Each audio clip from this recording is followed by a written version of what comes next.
Yeah, ladies and gentlemen, my name is Matthew Mtale. I'm a founder member of Diamondale Foundation.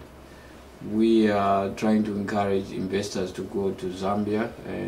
Zambia is a landlocked country. It has been surrounded by 8 countries.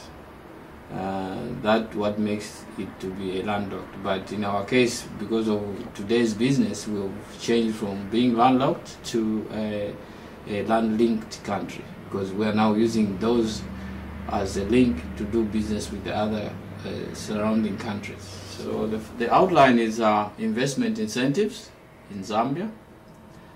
I'm going to talk about Zambia Development Agency and institutions, starting a business in Zambia, taxation and property rights in Zambia. So that's the outline I have for you, ladies and gentlemen. I'm just seeking that as businesses in the United States should look at the social needs for Zambia. So I'm trying to go further and trying to outline the incentives, the investment incentives. That's the first topic. In addition to many unexploited economic opportunities, incentives have been provided under the Investment Act of 1993, amended on the 1st of April 1996, in the form of tax allowances, exemptions, and consents for companies. There are no restrictions on movement of capital. It's 100% repatriation. And then specific sector-related fiscal incentives and the duty tax concession packaged for the mining, manufacturing, agriculture, tourism, energy sector. And also we have from the agriculture sector, we have dividends from farming are exempted from tax for the first 5 years. Capital expenditure on farm improvements, 20% per year write-off for the first 5 years. Farm work allowances is 100% write-off on stamping, cleaning, prevention of soil erosion, boreholes, wells, water conservation, and the aerial or geographical surveys. This is a 100% write-off. And then machinery for farming, tourism, and manufacturing qualify for wear and tear allowance of 50% per annum for the first 2 years. Customs duty exemption and machinery and equipment for mining and agriculture. So those are some of the investments in agriculture. We are looking at the forms that follow with that kind of incentive. We have the firms that are listed in Lusaka Stock Exchange. Lusaka Stock Exchange, in short, we call it LUSE. There is corporate tax reduced to 33% compared to normal, which is 35%. Foreign ownership, no restriction on ownership levels. Shareholder levels, no restriction on shareholder levels. No capital gains.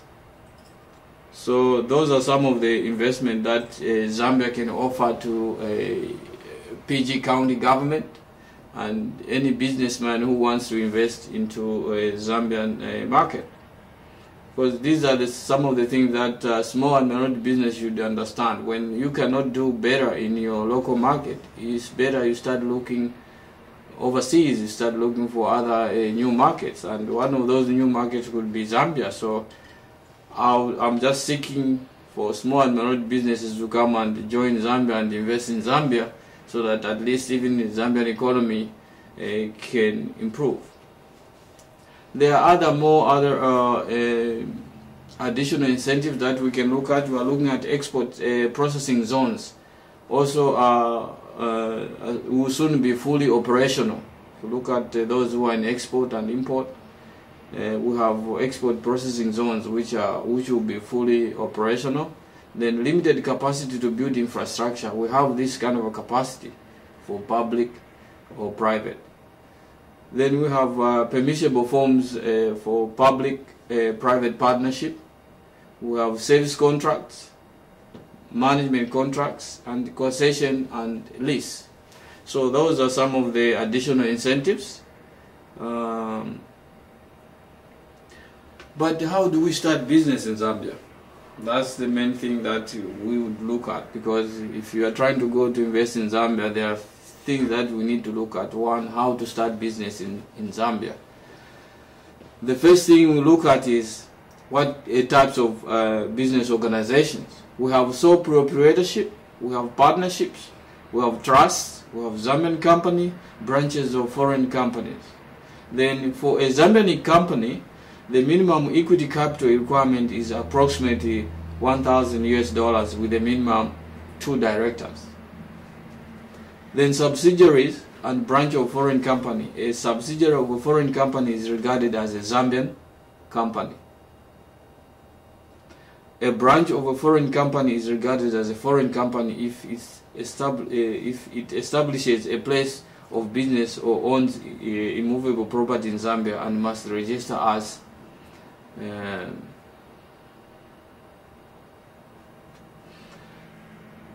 while you are starting. These are some of the organizations that you will be involved in. We have what we call Zambia Development Agency in the one stop for investors. We have Investment Center. We have Privatization Agency. We have Export Processing Zone Authority. We have Small Enterprise Development Board. These are some of the organizations. Even before you start trying to come up with a company in Zambia or trying to invest in Zambia, these are some of the website that I can give you to go and look at, and so that you get more information, detailed information, because I'm trying to just to give you the summary of what we can do as Zambia. We're trying to offer you certain opportunities. So at times you can also go to www.zda.org.zm. That's one of the websites where you can get more information. Then what is the procedure of coming up with all these companies? Once you have a name, that name has to be cleared. There's what we call name clearance. This has a $2 fee.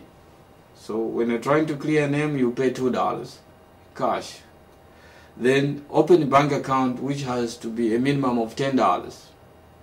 Obtain a certificate of incorporation, which is about $50 as minimum. Then obtain a corporate tax number that has a price you can easily afford. It's 0. You can also obtain VAT. This is value added tax number from ZRA, that is. It's also 0. Register with the Social Security authorities is also 0. So we have no cost to that. There is also what we call annual submission of returns. This normally happens even here. You submit returns at every year.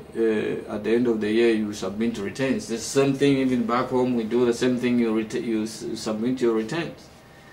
So what are we looking at when we say taxes? We have an organization called Zambia Revenue Authority. This is an organization that looks at taxes. We have income taxes, corporate and pay-as-you-earn taxes. Then we have consumption tax, which is called VAT, value-added tax. Then we have trade tax, that customs duty and excise. Then we have royalties.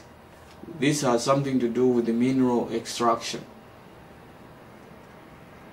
And then we're also looking at the structure of taxation. What is the structure? We have corporate tax, that is 35%. Companies listed on Lusaka Stock Exchange, they will pay 33%. Farming and export non-traditional products, except copper and cobalt, it's 15%. Value-added tax is 16%. Banking and financial institutions, up to 250 million, they pay 35%.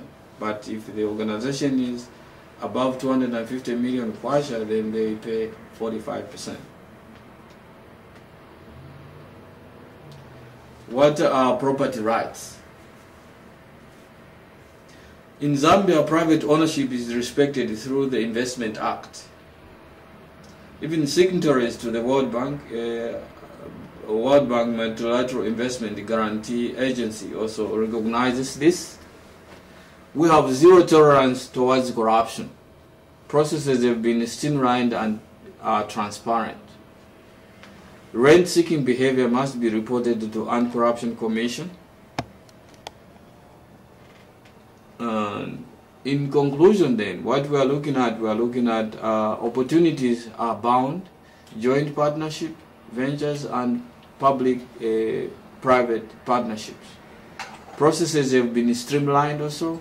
Several of the challenges are actually business opportunities in your case. So with this few information, just appealing to you, ladies and gentlemen of PG County, that Zambia is up for grab in terms of investment opportunities. Please look at the social needs for Zambia. Thank you very much.